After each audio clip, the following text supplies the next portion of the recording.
मालिकेच्या पुढील काही येणाऱ्या भागाचे अपडेट जाणून घेऊया आपल्या आजच्या या व्हिडिओमध्ये। तर आपण आता इथे पाहतोय की इकडे आता जी राणी आहे तिला काकूने आता इकडे ते प्रसाद खायला दिलेला असतो आणि त्या प्रसाद खाल्ल्याच्या नंतर आता इकडे जी राणी असते तिचा आता आवाज हा पूर्णपणे बसलेला असतो। आता राणीचा आवाज बसलेला असतो आणि तिला आता कोर्टामध्ये काहीच बोलता येत नसतं। त्याबरोबर ॲडव्होकेट कारखानीस लगेचच मागे वळून विक्रांतकडे पाहतात, तर विक्रांत त्यांना नजरेनेच खुणावतो की आपलं काम झालेलं आहे। त्याबरोबर कारखानीसांना आनंद होतो आणि त्यांच्या चेहऱ्यावरती एक वेगळ्याच पद्धतीचं हसू उमलतं। आता कारखानीसांच्या चेहऱ्यावरचं हसू पाहताच इकडे ताबडतोब राणीच्या लक्षात आलेलं असतं की नक्कीच हा कारखानीसांचाच काहीतरी डाव आहे। पण मग आता काय करायचं पुढे हा खूप मोठा पेच राणीसमोर असतो। तर ॲडव्होकेट कारखानीस म्हणत असतात की ही सगळी यांची नाटकं आहेत, यांना काहीही होत नाही आहे, जज साहेब या नाटक करत आहेत। त्याबरोबर आता राणी इशाऱ्यातून बोलण्याचा प्रयत्न करत असते की मला बोलता येत नाही आहे, माझा आवाज बसला आहे, मला खरंच काहीच बोलता येत नाही आहे, मला खूप त्रास होतो आहे। पण आता जज साहेबांना राणीची खुणवाखुणवीची भाषा काही कळत नसते। त्यावेळी मग आता लगेचच इकडे विक्रांतचा वकील म्हणजेच कारखानीस म्हणतात की जज साहेब काही अर्थ नाही आहे या वागण्याला, हे राणी मुद्दामून करत आहे, यांना असं वाटतंय की या आणखीन वेळ मारून नेतील। ऑलरेडी यांनी कोर्टाचा खूपच जास्त वेळ खाल्लेला आहे, त्यामुळे मला असं वाटतं की कोर्टाने आता यांना अजिबातच वेळ वगैरे काहीही द्यायला नको आहे। कोर्टाने आता निकाल जाहीर करायलाच हवा। शेवटी कोर्टाचा वेळ वाया घालवणं हा सुद्धा एका पद्धतीचा गुन्हाच आहे आणि ऑलरेडी ॲडव्होकेट राणी यांनी हा गुन्हा वारंवार केलेला आहे। पण तरीसुद्धा आता सतत जर कोर्टसुद्धा तिला संधी देत असेल तर कोर्टाची सुद्धा ही चूक आहे असं मला वाटतं। माफ करा जज साहेब, मी स्पष्ट शब्दात बोलत आहे। याचा अर्थ असाच होतो की आपण यांना झुकतं माप देत आहे। त्यावेळी जज साहेब आता चिडतात आणि म्हणतात, ॲडव्होकेट कारखानीस तुम्ही काय बोलताय आणि कोणाबद्दल बोलताय हे तुम्हाला कळतंय का? तुम्ही कोर्टावरती सरळ आरोप करताय, याचे परिणाम किती गंभीर होऊ शकतात याची जाणीव नाही आहे का तुम्हाला? जर कोर्टाने ठरवलं ना तर तुमचे लायसन्ससुद्धा रद्द करू शकतो। त्याबरोबर मग आता कारखानीस म्हणतात, माफी असावी जज साहेब, पण मी जे सत्य आहे आणि जे मला दिसत आहे तेच तर बोलतोय ना जज साहेब। अहो मी जे बोललोय त्यामध्ये काहीही चुकीचं नाही आहे। तुम्ही या राणीला आधीच खूप वेळ वाढवून दिलेली होती, तरीही हिला त्यामध्ये पुरावे गोळा करता आले नाही, म्हणून हिने आणखीन वेळ मागितली, तुम्ही हिला ती सुद्धा दिली आणि आजची शेवटची तारीख आहे असं बजावून सांगितलं सुद्धा होतं। तरीसुद्धा या राणी मॅडम नाटक करतच चाललेल्या आहेत। मग जर या एवढी नाटकं करत असतील तर मग तुम्हीच सांगा की यांच्या या नाटकांना मी काय म्हणावं? तुम्ही जे सांगाल ते मी म्हणायला तयार आहे। ऑलरेडी यांची खूप नाटकं झालेली आहेत आणि आतासुद्धा या नाटकच करत आहेत याची मला पूर्ण खात्री आहे जज साहेब। हे उगाच नाटक करतायत, यांना काहीही त्रास वगैरे होत नाही आहे, ना यांचा घसा दुखत आहे ना काय होत आहे। त्याबरोबर जज साहेब म्हणतात, ते बघण्यासाठी आम्ही इथे बसलो आहे, आम्ही सांगू आणि आम्ही विचारही करू। त्यानंतर मग आता एमर्जन्सीसाठी तिथे जे डॉक्टर असतात त्यांना बोलावलं जातं। डॉक्टर येतात आणि राणीचा घसा तपासतात। आता ते सांगतात की काहीतरी एलर्जी यांच्या घशाला झालेली दिसत आहे, काहीतरी खाण्यामार्फत किंवा गरम पाण्यामुळे वगैरे यांच्या घशाला हा त्रास झालेला आहे। त्यावेळी मग आता लगेचच कारखानीस म्हणतात की याचा अर्थ मुद्दामून यांनीच असं काहीतरी एलर्जेटिक खाल्लेलं आहे जेणेकरून यांचा आवाज बसावा आणि आज यांना कोर्टाकडनं आणखीन जास्तीची वेळ मिळावी। पण जज साहेब असं आता करू नका तुम्ही, मी तुमच्याकडे विनंती करतो।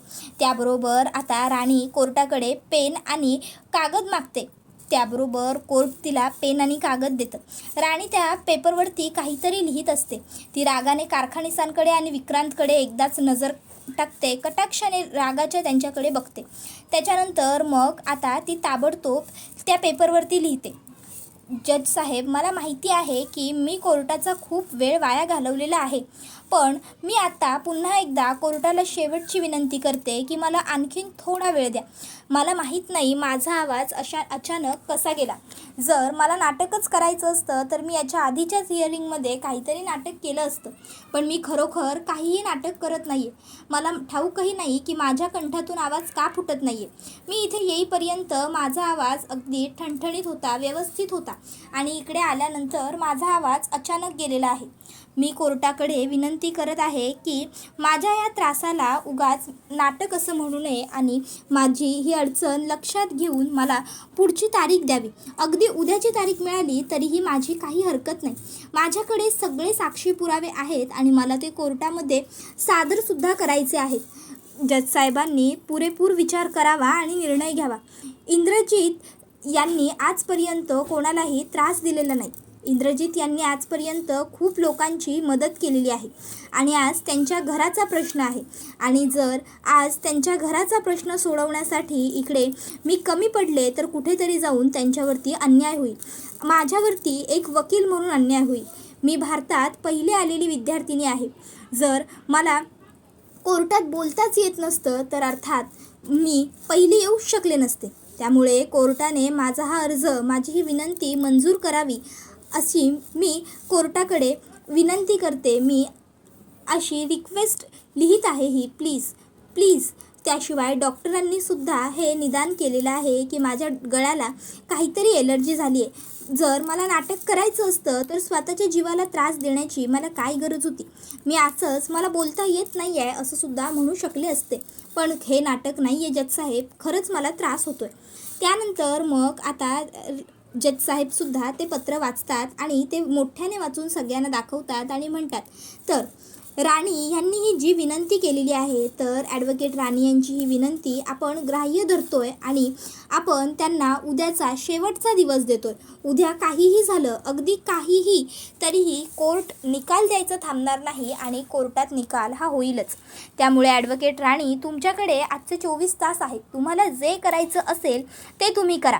उद्या मात्र तुम्हाला कुठल्याही परिस्थितीत तुमचे सगळे साक्षी पुरावे सादर करावे लागतील आणि जर उद्या तुम्ही पुरावे सादर करण्यात कुठेतरी कमी पडलात तर मग मात्र आमच्याकडे पर्याय उरणार नाही आणि मग आम्ही निर्णय देऊन टाकू. राणी कोर्टाला डोळ्यांनी खुणवूनच होकारार्थी इशारा करते. त्यानंतर मग राणी बाहेर येते. आता राणीच्या बरोबरच तिकडे विक्रांत आणि विक्रांतचे जे वकील असतात कारखानीस ते आलेले असतात.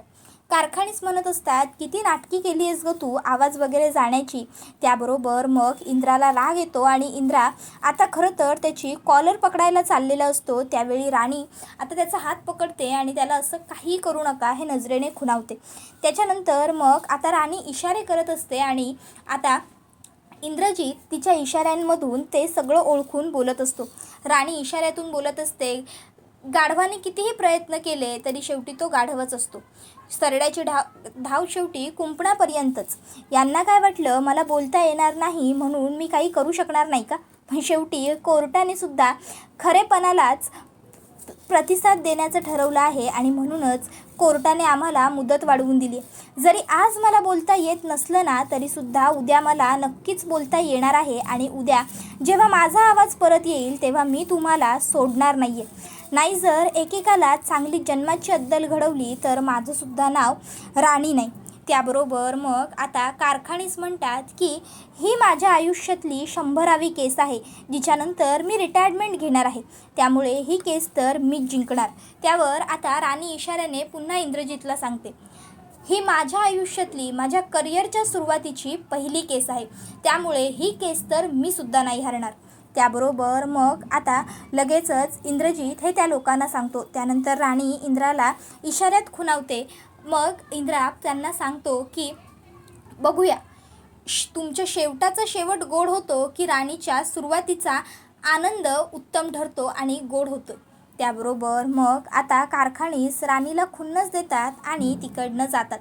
तर आता इकडे राणी आणि इंद्रा मात्र त्या दोघांवरती हसत असतात कारण शेवटी त्यांनी एवढे सगळे प्रयत्न करून त्यांच्या हाती काहीच लागलेलं नसतं. तर पुन्हा विक्रांतची चिडचिड होते आणि यावेळी तो कारखानीसांना म्हणतो, काय करताय तुम्ही एवढे दिवस. कोर्टात तारखेवर तारखा मिळत आहेत आणि तुम्हाला यश येतच नाही आहे. आता मग कारखानीसांना सुद्धा राग येतो. कारखानीस म्हणतात, माझ्यावर आवाज चढवून बोलायचं नाही, विसरायचं नाही. मी तुमची केस घेतली आहे ना म्हणून तुम्ही जिंकू शकणार आहात. नाहीतर तुम्ही जे बोलताय ते सगळं खोटं आहे. ही बाजू खोटी आहे, हिला खरी मी बनवतोय.